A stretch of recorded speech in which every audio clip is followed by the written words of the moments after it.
listening to the Bayview Podcast with hosts Andrew Clark and Chris Emery. This is designed to be a discussion on all things life and faith. We hope this serves as a weekly resource and encouragement to you.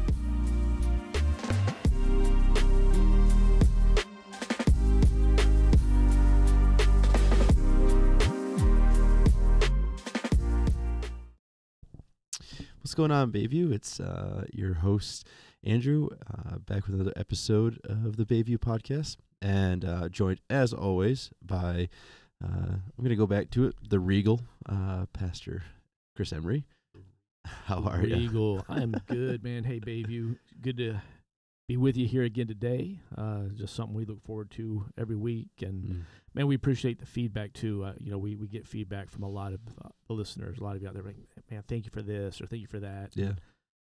Had somebody tell me that after one of our last ones, maybe our last one, that they were crying about one of the stories I told or you told. I don't know, but it's kind of it's like in counseling. Like when you're counseling somebody, if they cry, you win. So I was like, all right, they're crying by the side of the road. Yeah, I mean, if you cry, it means you've touched a nerve. So all right, if you cried, hey, we win. Awesome. So no, it's cool that we have so many of us that gather on Wednesdays, and that's kind of how it feels. That midweek moment where we can gather, dig a little deeper, hear life stories, whatever it is, for this to be a resource and an encouragement. So I love it. I love it. I love this time with you. Yeah, no, I completely agree, and I hope people see it more as a conversation that, hopefully there's a little insight that comes out of it or something that sticks. And, that's why we say it's a resource that, you just get to see behind the curtain. And, a lot of this isn't there's nothing scripted really. So it's just, it kind of just is like, hey, like, let's talk about this. Yep. And hopefully that feels like something you can maybe just feel like you're sitting in the room with us and having that conversation, or just being a fly on the wall. And, but yeah, it's been good. It's been a good week to be from Michigan. Good last couple weeks to be a Michigander. If you're a sports fan, for sure. Yeah, I mean, we finally have winter, but yes, Michigan's champions. Detroit's won a playoff game. The Red Wings are decent. It cost us the Pistons, but we're okay. Is that what it was? Yeah, the Pistons, that was the sacrifice. Sacrificial lambs. Yeah. Like, all right, the era of the bad boys are gone. Yeah. You gotta be careful because Bill Laimbeer lives in the area here. I see him frequently. You might not want to, if he catches wind of that. Yeah. But yeah, it is. It's fun to be in a community in a region where, and I've been in other places during these times as well, where there's just a lot of excitement, people having fun. I'm not anti-Michigan, or I'm not against the Lions. I mean, I can root for the Lions. Rock on. Yeah. I'm fine with Michigan as long as they're not playing Alabama, which, up until now I said that with a lot of joy in my voice, and now I say that with a lot of angst and bitterness, but it's all good. No, it's fun. That's awesome. So, yeah, I have no cognitive memory of the Lions winning a playoff game. That's wow. Which is wild to think of. I was like 2 when it happened last. Crazy. So it is it's pretty cool. So be a sports fan at least. If you're not a sports fan, you just look outside and it's just a winter, not even wonderland. In some ways, it's kind of like a winter horror land. But right now it is. Yeah, it's kind of crazy. We came through December so warm. Yeah. I mean, I was gonna say so chill, but it was warm. I mean, I played golf on December 26th. Wild. Unreal. Wild. But man, I tell you what, this stretch right now, Mother Nature, she's like, all right, you thought I took the winter off? No. I'm going to give it to you all right here. It's so right cold. That's the thing. It's so cold. Yeah. But that's right. Warms are coming. Spring's coming. It'll be, it's just how it goes. I'm amazed at how fast the seasons do turn and change here in Michigan. Yeah. And, I mean, you grew up here, but for me, this would be my 14th winter. So, I've been through them. Yeah, I shouldn't complain about them, but I do. You just got to keep rocking and rolling. That's what I always say. But no, it's been good. The last couple episodes have kind of been right in line with the last couple Sundays. So if you're just joining us, we've been going through a series called Upside Down, specifically studying through the Beatitudes found in Matthew 5 and from the Sermon on the Mount from Jesus. And these episodes have really kind of followed right along with maybe a more in-depth look of each beatitude that we've kind of studied through. And so in recap, if you've not been with us on a Sunday or not, kind of joined in on these podcasts, maybe this is your first one. The first Beatitude talks about being, blessed are those who are poor in spirit. Mm-hmm. And you kind of taught on that a little bit. What's a 30-second synopsis of that? I think it was something that we talked about on a Sunday, but it was really something that we really hashed out sitting right here at this table. Mm-hmm. And it was really the concept of what Jesus is saying is that nothing I can do, nothing I can earn, I can't afford my salvation. Yeah. Was a really cool statement. And I think you kind of you said that at one moment, and I'm like, wow, that's it. Yeah. That's what he's saying. Yeah. He's not talking about actual monetary value, but he's using that word poor to help us understand it that way. Mm-hmm. And, that's the difference between religion and relationship. Religion says you can earn things, do all the steps, and get these coins in your pocket, so to speak. And Jesus is like, yeah, listen, blessed, and we broke that down. The word blessed in this context means that you're fortunate. Yeah. That you're experiencing success. You're benefiting from Jesus at the maximum amount. Yeah. And so it's like we benefit the most when we recognize, I got nothing. Yep. I've got nothing good to offer. And that is when we recognize our deepest need for Jesus. Yeah. 100%. And so he's saying, hey, right out of the gate, here's where it starts. Recognize you need me, and I'm the only thing that can save you. Yeah. So good. Yeah. Yeah, that I can't afford it, but I know a guy. Just that concept. That a lot, and then last week we talked about the idea of blessed are those who mourn, mm-hmm. for they'll be, and just that I said that they'll be comforted, and I've got a lot of laughs the last couple of weeks or last week or so because I made the comment being the sad pastor. I felt like every time I've got up to preach lately, it's something that's oh yeah, this life's rough. You said that, and I was like, is he the sad pastor? Is that what you are? I don't think you're the sad pastor. But I took a lot of heart in the fact that this idea of mourning is not the mourning of oh, someone's died. Correct. Which is so it's still sad because it's necessary, but it's not the same idea. And kind of talked about this idea of there's natural mourning, which is the grief or the sadness felt for a loss of a loved one or something that's passed away. You have sinful mourning, mm-hmm. Which was a really new concept to me, but it makes a lot of sense. But it really is that desire for something God hasn't given you. Mm-hmm. And there's almost a grief that you feel. Mm. We talked about Ahab and Naboth, and Ahab's this king who has everything, and yet he wants this poor man's vineyard outside of his palace walls. And he goes as far as to have this man murdered just so he can have this vineyard. Yeah. And God's almost like, dude, you look at all that you have. You're a king. Yeah. Don't stress about this. And how there's almost this, there's a sinfulness in that, this, a lust or a jealousy that comes up, and it's sad, but I think a lot of people can experience that, maybe related to that almost. And then ultimately what this beatitude in Matthew 5:4 is talking about is mourning our sin. Mm-hmm. The true understanding that comes from humility in the fact that we have a good God, that we have sinned, that we've missed the mark, that we've messed up. Right. And really recognizing, and I think we talked a little bit on the podcast, it's not the parent to child, I'm only sorry because I got caught. No, Absolutely.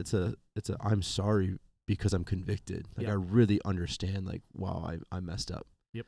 I use the analogy of, even with my wife, how often it's if there's some tension or something that's happened, or I've wronged her, and how quickly I just want to move on from it. Mm-hmm. So I'll just say the sorries, and I'll do hey, give me a hug. I'll kind of try to brush it off almost. Yeah. And then it's hours later, all of a sudden I'm like, whoa. Yeah. I really messed up that situation. I really hurt her. And it's the spiritual mourning is that thing that took place hours later happening now for our sin. Yeah. Happening first and foremost of realizing, there's a God who loved us enough to pay a debt we couldn't pay. Mm-hmm. And he took that upon himself. Yeah. And it's not beating yourself up. It's just, do you actually recognize that you sinned? Yeah. And so within that, we're learning, and we're kind of seeing, and we've talked, maybe we've mentioned this, but what we're seeing is the Beatitudes begin to build off each other. Right. Right. A progression. Yeah, there's the idea that those who can mourn their sins are already poor in spirit, or at least have recognized that they're poor in spirit, that they recognize that there is nothing they could have done to afford their salvation. Yeah. So they've been offered that. Okay, wow, the light of the Lord comes into your life and begins to shine upon how you've messed up, where you've sinned, how you've sinned. There's a deep conviction of that. There's a desire for forgiveness. And then now we play into this next beatitude, which we talked about this Sunday, this idea of being meek. Yep. And so maybe... And probably the most misunderstood one, because it's a word we don't use frequently. And although I think the others could be misunderstood, and so the fact that we're like, hey, poor in spirit, I'm spiritually bankrupt, that then allows me to recognize, wow. For me, when I hear that word mourning, and the way you broke it down so beautifully a couple Sundays ago, it's like that moment where you stop and you kind of like, what have I done? Like, wow, wow. I've got nothing good. I'm spiritually bankrupt. What have I done why am I doing this? What's going on? Yeah. And then now we're at this place where we're ready to experience this word called meekness. Yeah. Or meek. Have you ever used that word in everyday conversation? If I'm being 100% honest, the only time I've ever used the word meek, and I do not recommend this artist, but there's a rapper named Meek Mill, and I'm sure his name has nothing to do with the definition of meek. So this is not an endorsement by any stretch. No endorsement whatsoever. Yeah. But I'm just saying, it's just not a normal word that I think I've used, and if I'm being honest, I think with no, Brock's kind of off camera, not trying to rhyme here, but meek sounds a lot like weak, and I think that's kind of the... We agreed we weren't going to rhyme, Andrew. We said... Meekness and weakness sound a lot alike. But I think that idea, when I have heard it, at least in Scripture, tends to be where my mind drifts a little bit. Yeah. Is that, it must mean weak, simple, small. Picture a mouse when I hear the word meek. It's funny because that's a word that I go to, mousy. Mm-hmm. Like somebody. I mean, we probably know people that's how we would define them. They're intimidated. They're timid. Yeah. Maybe kind of almost like that kind of just like always braced for an impact, kind of crouchy. Yeah. Mousy, soft-spoken. Like I don't want to cause any problems. And like have you been hurt? Like it's almost like got that like an abused puppy. Yeah. Yeah. And so I think that's exactly where a lot of our minds go. It's interesting. We talked about this Sunday a little bit. The challenge with the word meek is that there's not actually an English word that accurately translates from what the word Jesus used was in the original. In the original Greek, the word is, I'm going to say it wrong, is Petra, protra. Okay. It's probably more accurate. Yeah. You got to roll the tongue in there. Anyway, the Greek word, they use it, and there's just not an English word that's just an easy carbon copy. Sure. And this usage of the word is in a variety of ways in culture. And so I'm always thinking through when Jesus is teaching, particularly in this moment here, of course he's going to use words and analogies and things that are familiar to the people's everyday lives, so they understand it. Yeah. He told that to the disciples, I speak in parables. Yep. Because if I broke it down at the deep theological level I've got, you're not understanding it. Yeah, exactly. And so using this word, there was a reason he chose this word, and it had to do with the three meanings. And the three meanings culturally were it could be used to describe a soothing medicine, like a medicine that like cortisone, something that took the itch and pain away, something that soothed. It could be used to describe a soft breeze, or a tamed animal. Yeah. And those are all really different. Yeah, in a lot of ways. There's so many things in there about that.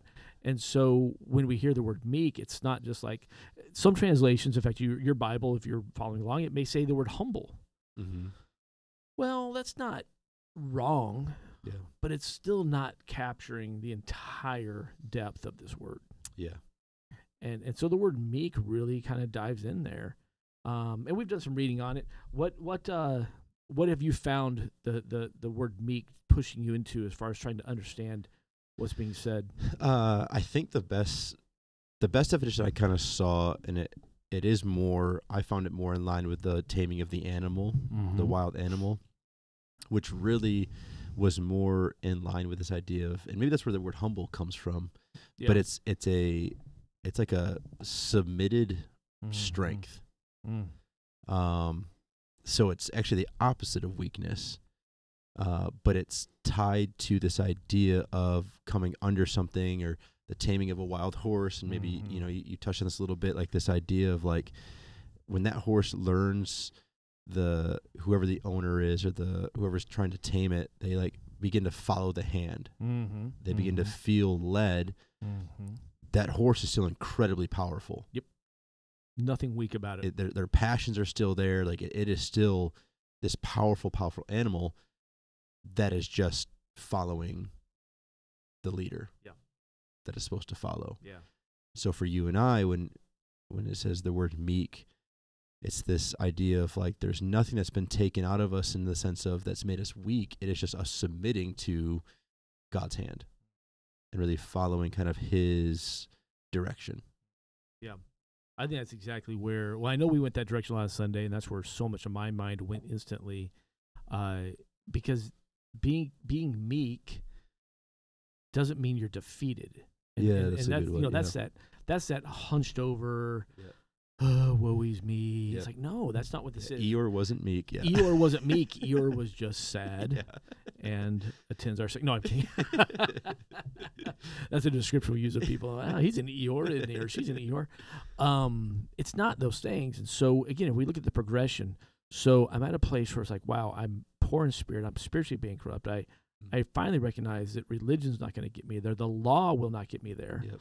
In fact, the Bible says the law has done its job if it's shown you you're poor in spirit. The law was meant to show you it's never going to get you there. Yeah. So I can't earn it. I'm poor in spirit. I desperately need a Savior. Through that, I recognize my sin. What have I done? Yep. Now I'm in this position to do what this word meek is the action word behind it is what you said. It's this submitting. Yeah. I'm ready just to submit. Yeah.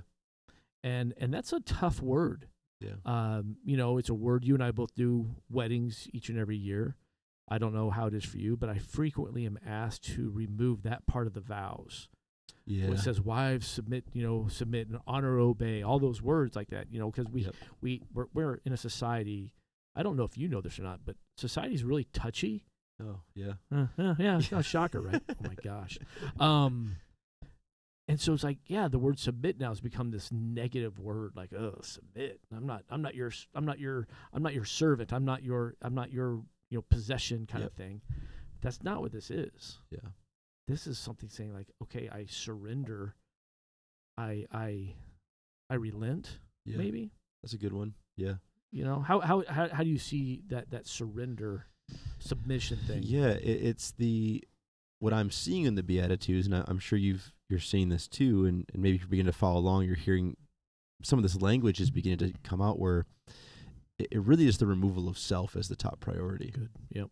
And I think in a lot of ways now, when we're asked to be meek or to be submit, it's not again this defeatist or this defeated mentality, or even the I'm not good enough in the sense of like I can't. It's the idea of I'm not good enough in the sense of God is all knowing, God is all powerful, He is the one in control.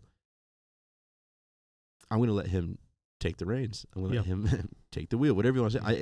It's to me, it is more about this idea of I have to get myself off the throne and be okay. And we're kind of talking a little about this with our students as we work through the book of Habakkuk, and this idea of he has all these complaints because the world seems crazy and the world doesn't seem right, and he probably has, and we don't hear, but he probably has an idea of what he thinks God should do. And then God's response is complete opposite. Yep. Like he's like, no, I'm going to send something even worse. Don't worry. Just watch. Like it's this very it's a short little book worth reading in the Old Testament, but it is this idea of, okay, I didn't expect that, but I'm going to trust God knows what He's doing. And so I'm going to submit to that. and there might be some lumps taken, and there might be this uneasiness that follows because we want to control, but I'm okay living open-handed and saying, God, you've got to do it. Yeah. And I think that's where it has to be part of the recognition that precedes it in the other Beatitudes. There has to be this recognition. Yeah. Because really, the first one, when I recognize I can't earn it, that I'm poor in spirit, it's kind of like this. Okay, I'm not God. He's God. Yep. I have nothing. He has everything. He's almighty. Yep. I'm poor. He's the guy I know, right? Yep. So he said that tagline, like, I don't deserve to be here, but I know a guy. Yep. He's the guy. Through Jesus Christ, we have this inheritance, this offer, this grace, this forgiveness, salvation. So now there's this meekness that says, wow, I want to submit to whatever you want. Yep. I want to do what you want me to do. Yep. And that's the submission. It's not like, I hesitate to use the word surrender because we instantly think of like cops and robbers, or the old TV show Cops. Yeah, surrender. Yeah, wave the white flag. I give up. I'm done. Fine. Yep. And there is a bit of that. That is part of it, but it's not the I give up. I've lost. I give up. Put me in prison. Yeah. It's different. It's the hey, I wanna offer this to you. I want to be done fighting. I want to be done pushing back. Yeah. The opposite of a tamed animal is an untamed animal or a wild animal. Yep. I don't want to be a wild animal.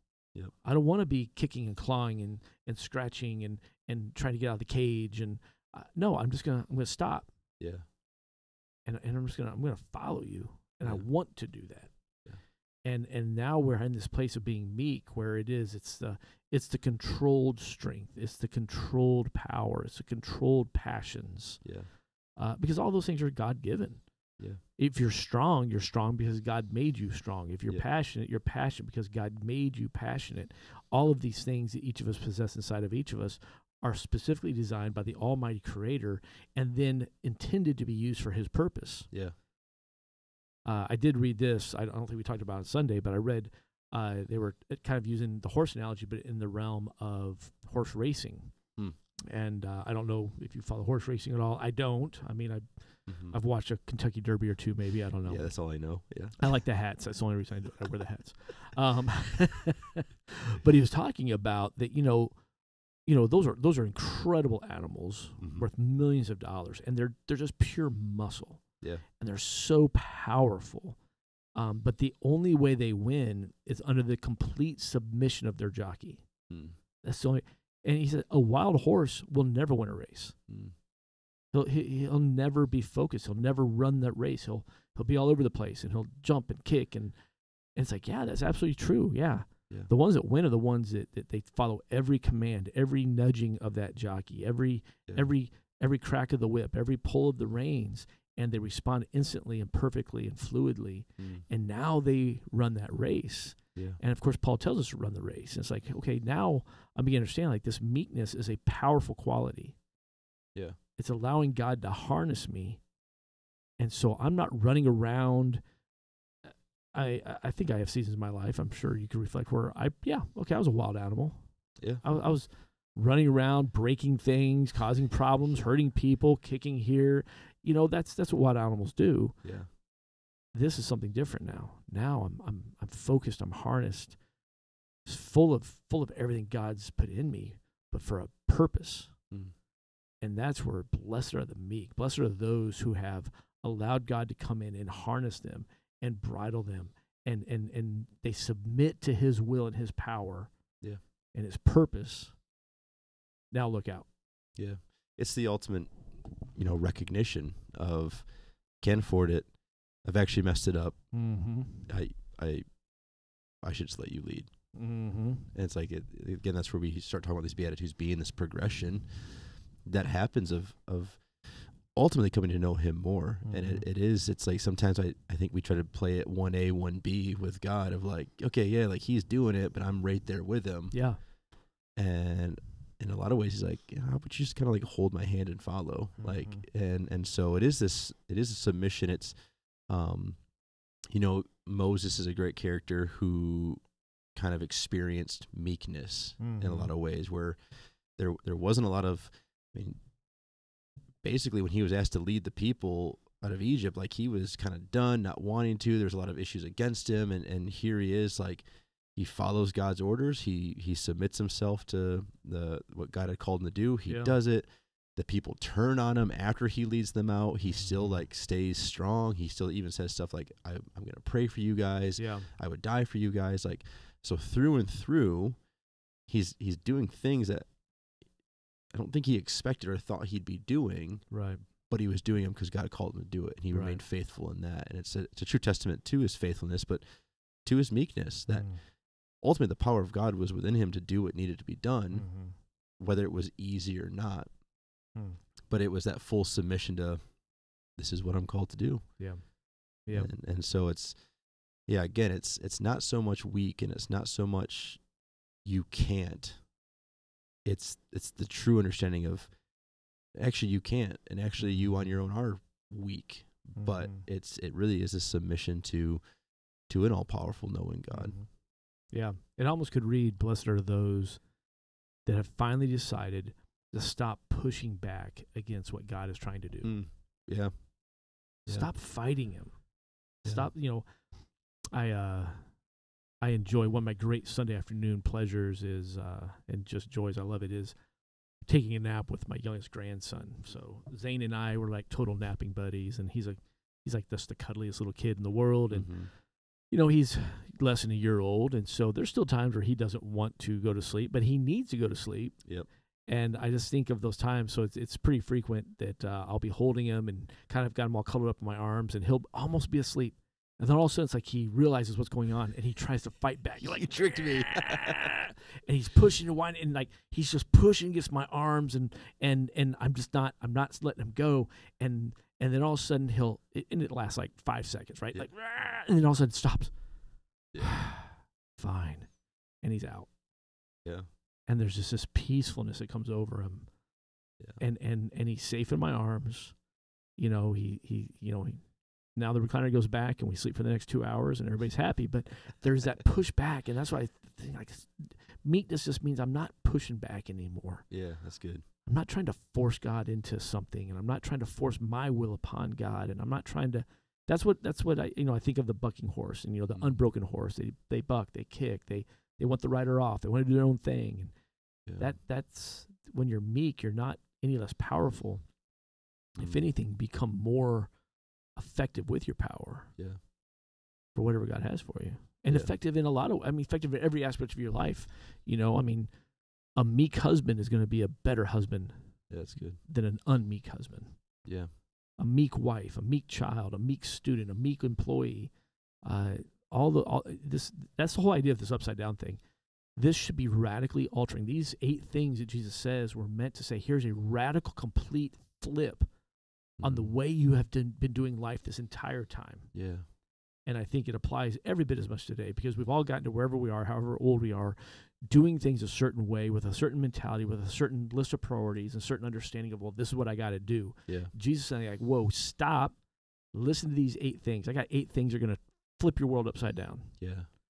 This is how it goes. And if you'll do it, you get to experience this thing called blessed. You will be so fortunate if you let these things take place. Yeah. And I think meekness is a big part of it. Yeah. It's just been a constant reminder through the study process. And again, hopefully if you've kind of followed along on Sundays or in this podcast, like God is, it is the question of, what if God was serious, right? This is what this would look like. If he was serious about everything he taught and everything which I hope we would believe he was, then this stuff becomes that much more important to kind of lean into. Yeah. And hopefully see as part of the gospel, and part of coming to know Christ isn't just this one time, I asked for forgiveness, called it good, I'm saved. It's like, yes, at the bare bones, that's how that works. You've asked Jesus into your life.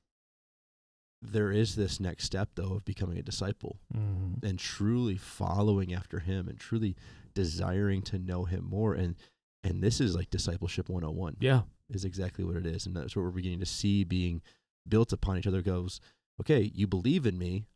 okay, this is how now you live for me. Mm-hmm. And that's what I think we're seeing here. And it's been a lot of fun. It's Yeah. been really cool to I agree. kind of be working through. I'm glad you tied that together. This is about being a disciple who is it's a follower of Jesus. But Yeah. as you're saying that, I'm thinking of the moment we read when Jesus called Simon and James and the fishermen, and it says that they immediately dropped their nets and followed him. Yeah. That's meekness. Yeah. That was a meekness move right there. Yeah. And it's such a demonstration of like, yeah, so what are you not dropping? Yeah. In order to follow Jesus? What are you trying to bring with you? What are you trying to hold on to? That's what's holding you back from experiencing what this meekness is. Yeah. Drop it, surrender it, submit, and now experience what it's like to have him in full control. Yeah. Harnessing who you are. Yeah. I constantly have been thinking about that idea of mentors and teachers and all that, because Jesus was referred to as rabbi. And I even shared on our Sunday how like the first thing said to him when he comes back is Rabboni, my teacher. Like, and it's that really that true perspective of like a mentor only is a mentor if you're submitted to their teachings and to their way. A teacher, the quality teachers that you can think of in your life, whether it be from the Bible or from school, your favorite teacher are probably ones that you really had no issue saying, well, they have the best intentions for me. Mm-hmm. I'm going to submit to their teaching and actually hear what they have to say. And so it's like so much of this is tied up in that of like really viewing it as not just something we're reading, but something that Jesus was teaching this, that, hey, if you're going to follow me, this is what it's going to look like. Yeah. And it's that quote that these Beatitudes, these list of blessings really is the people who have the most to gain are the ones who this is what it's showing. It's like those who follow have the most to gain from this. Absolutely. And it's just the language though is used in that upside down fashion of just how we just wouldn't normally think he'd say it. Like the oxymoron verbiage almost. Yeah. And we're hearing from the master. That's what's cool. We're hearing from the master saying, hey, this is what I'm looking for. You and I have both coached sports for a long time. We've played a lot of sports. From a coach, one of the greatest qualities I always looked for in a player was, are they coachable? Yeah. Will you submit to my coaching? Will you let me help you? Teachers, if teachers probably love the kid that's teachable more than the kid that might be the smartest in the class. Yeah. Oh, they're teachable. They want to learn. They're ready to listen to my voice. And so that's all of this coming together of like, that's what it means here. Like, stop. Just stop. Stop telling me, it drove me crazy anytime I'd be coaching a player and I'd try to correct him. And he always had a reason why he did the wrong thing. Or, well, this is what I was thinking. Like, I don't care. Yeah. Just stop. Be coachable. Yeah. Be teachable. Be leadable. Hmm. And that's all part of this meekness. And so we're hearing from Jesus saying, like, hey, listen, you're right. This is discipleship 101. Yeah. This is him laying the groundwork at the beginning of his ministry. And he's saying, like, hey, listen, here it is. This is what I'm looking for out of my followers. I'm looking for you to be super understanding of your place in all of this. You got nothing. You messed it up. What have I done? I'm here to pay that price. And when you recognize that, you'll submit to me. Yeah. You'll stop and just be like, okay, let's go. Yeah. And I think that there's so much there that is, as we've said multiple times, it's against the grain of society, against the grain of our world. It's exactly what Jesus is saying. This is how this goes. Yeah. So good. So, cool. Sweet, well, hey, we have really we've enjoyed this time with you. We're looking forward to this each and every time. Like Andrew said earlier, we're going to be doing this each week as we go through the end of February. Each week, just tackling another Beatitude, a follow up. If you missed a message, you want to go back, you can find those on our YouTube channel, Bayview Church Traverse City. Go to our website, bayviewchurch.net. All of the past sermons are there. You can go back and catch up on this whole series if you want. And if you're listening and you haven't done so, click that subscribe button at the bottom of whatever platform you're on, Spotify, Apple Podcast, Amazon, Pandora, iHeartRadio, I don't know all the other, anyway, on and on. That way you just never miss one. Like I know I have it subscribed on Spotify. It pops up every week right there for me. So anyway, love doing that. Appreciate you being with us. We value this time and just love doing this each and every week with you.